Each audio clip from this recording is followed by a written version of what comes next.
Oh, it's been a big 7 days for reporting on and news in relation to the human rights violations in Qatar ahead of the World Cup later this year. Ian Herbert in the Mail on the almost fire festival-like preparation levels in Qatar at the back end of last week. Nick Harris in the Mail on Sunday about the 2,800 and over unexplained workers' deaths as we get set for the greatest show on earth. And then there was the Denmark shirt manufacturer Hummel designing a shirt in protest at the tournament they say has cost thousands of lives. And now Sean O'Neill, senior writer for The Times, writes another story arising from Qatar in The Times today. Morning, Sean. Morning, Adrian. How are you? Good, and thanks for joining us. Who was Mark Bennett? Mark Bennett was a British travel executive, quite a senior player in the travel industry. He'd been a director at Thomas Cook and TUI. He'd helped transform Dubai into a go-to destination, and he was headhunted by Qatar Airways to head up their tourism division called Discover Qatar in about 2017 with an eye on the World Cup. You know, the whole idea was to revamp that country's tourism infrastructure. It doesn't really have a tourism infrastructure, so it's building from scratch with the World Cup in mind. The job was incredibly stressful for him because his family were back in the UK, and he's very much a family man. Big rugby fella. He would go home at weekends just to watch one of his kids playing rugby. You know, and make it a 14-hour round trip from Qatar to London to catch a rugby match at a school. So he started looking in 2019 for a new job, and the new job he had his eye on was with a Saudi travel company. Doing a similar thing in Saudi Arabia as he was doing in Qatar. And that seems to have, shall we say, allegedly annoyed his bosses at Qatar Airways because at the time, Saudi and Qatar were involved in a very bad diplomatic dispute. There was a blockade of Qatar by several neighbouring countries. So Mark fell foul of that diplomatic incident, and when he resigned, he found himself in a world of trouble, basically. And was found hanged in his hotel room in 2019, I understand, Sean. The Qatar...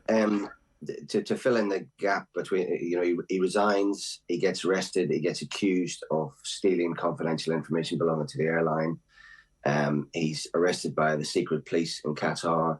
He told friends later that he was tortured, horribly tortured, sprayed with hoses, beaten against walls. He went through an awful time. So when he came out of detention after about 3 weeks, he was a shadow of the man he'd been. But he still wasn't able to leave Qatar. He spent another 7 weeks in a kind of legal limbo where he wasn't allowed to leave the country. And then quite mysteriously on Christmas Eve, he was found hanging in a hotel in Doha. And Qatar authorities reporting it as a suicide, and a British coroner subsequently, from your report, was more dubious of that conclusion? The British coroner said no evidence of suicidal intent, and the family had been out there. They'd seen the room where he died. His clothes were let out to go out on Christmas Eve night. He had his gym kit ready for going running in the morning. There was a book open on his bed. As one of his friends, who's actually an ex-police officer, said to me, this was evidence of a man who had a plan to keep on living, not a man who was planning to end his life. Mm. And as you say, the nub of the issue appears that not only had he resigned from his job in Qatar, but that there was the possibility that he was going to take up this job in Saudi Arabia, and perhaps that was the nub of the issue. So you've made inquiries, obviously, locally. What sort of information have you been able to get back from Qatar authorities in terms of their response to this? Well, the Qatar government didn't respond. We sent a whole string of questions to them. They didn't answer us at all. They've subsequently answered Channel 4 News and said nobody gets ill-treated in Qatar's prisons now. I think the United Nations and various other bodies might quibble with that one. Qatar Airways said he left on good terms, and they subsequently alleged that he leaked confidential information, and that led to them being compelled to report him to the police. So they said whatever happened to him after his arrest was a police matter. Mm. And we're seeing, as I outlined at the top, more and more reports in terms of the working conditions for people in Qatar. From your report, it seems very, very much that employers hold the whip hand there for workers across the board.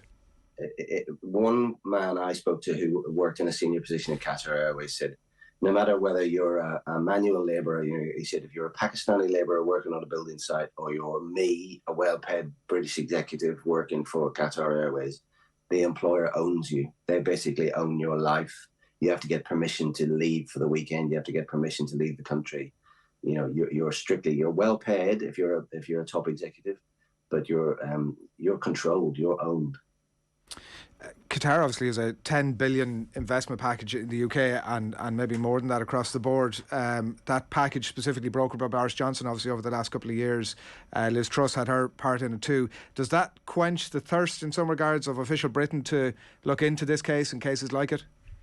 I would say yes. I mean, it was quite interesting as we pieced the dates together of what happened, that the Foreign Office closed the file on Mark Bennett's case a week after Liz Truss became Foreign Secretary last year.